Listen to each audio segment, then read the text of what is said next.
छ कस्तो छ म चाहिँ एकदम ठिक छु है गाइस। फर्स्टमा सबैजनाले मेरो युट्युब च्यानल तामाङनी क्विन सब्सक्राइब गरिदिनु सबैजनामा अनुरोध गर्दछु।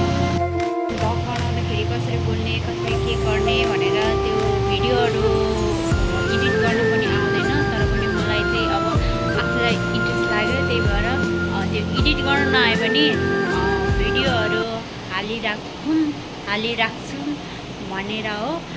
यो चाउमिन चाहिँ हिजो म आफैले सुकाएको हो, यो म आफैले कटिङ गरेको।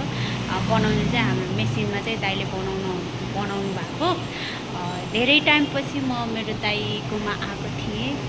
धेरै वर्ष 2-4 वर्षपछि मैले यस्तो काम गर्न पाएको छु।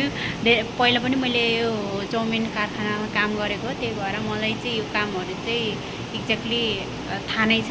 र पनि समथिङ 3 वर्षपछि मैले हिजो एक दिन गरेको थिएँ। धेरै टाइमपछि म चाहिँ यहाँ हाम्रो दाइको चाउमिन कारखानामा आएको छु। हेर्न सक्नुहुनेछ हजुरहरूले चाउमिन सुकाइरहेको।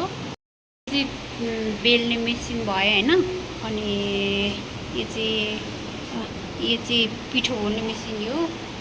अनि यो चाहिँ चाउमिन निकाल्ने, यसले चाहिँ कटर भन्छ है। कटर भन्दाखेरि फर्स्टमा मैले थाहा नहुँदाखेरि त कटर भन्दाखेरि कस्तो त्यो सिजनमा निस्किन्छ नि त कटर, त्यो कटर सम्झिन्थेँ कि म त के फर्स्टमा नदेख्ने यस्तो हुन्छ चाउमिन निकाल्ने। यसमा चाहिँ धेरै साइजहरू हुन्छ, यहाँ चाहिँ 3टा मात्रै रहेछ मेसिन के अरे कटर। अनि पसल 2 ठाउँ भएर अब जता बढी